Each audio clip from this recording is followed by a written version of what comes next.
Dr. Ranganathan, where do you come in on this? Yeah, good evening, Rahul. Let's get one thing straight. WhatsApp is as much concerned about privacy as China is about spreading corona around the world or saving bats from extinction. There are basically three issues here.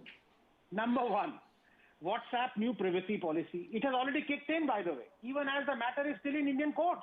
Forget molehills, Rahul. WhatsApp is sharing whole mountain ranges of metadata with businesses already out to make profit at our expense.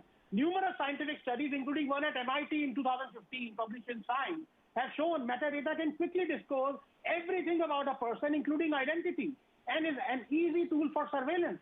Crucially, WhatsApp does not treat Europe the same as it does India.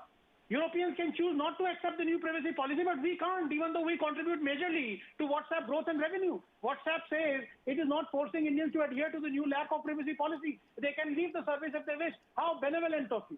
That's the problem, Rahul, with all these social media giants, They were all platforms initially when they sucked in consumers. But once they trapped them, they kept on changing and adding terms and rules. And now they are a law unto themselves. Thing is, these interactive platforms are not like network providers where you can have easy portability. They are intrinsic to building brands and businesses now. So this is an unfair trade practice, changing rules after trapping consumers. Number two, Rahul, as you long know, I am a free speech absolutist, as well as a believer in the 2017 Supreme Court judgment that says privacy is a fundamental right. I am against the new government guidelines, especially concerning traceability. But WhatsApp crying horse is like pot calling the kettle black. They are selling our metadata that can easily identify us, and here they are playing victim. Still, I believe that if at all someone should demand access to traceability, let it be through a court.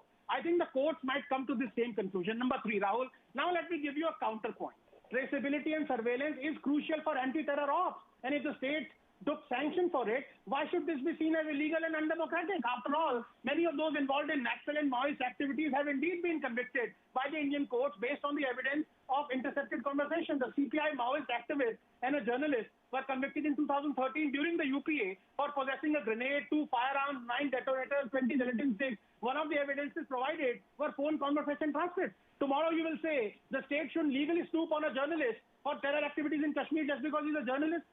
Then when people die from a terror attack, you will blame the state for not preempting it. You can't have it both ways. Hopefully the court will find a middle way. Now, just 10 seconds, Rahul. I think Nikhil raised a very important point. It is a technical point. Whether traceability will reduce this so-called wall of, reduce the privacy, of the other WhatsApp users. I think the evidence is still out. The conclusion is not absolute.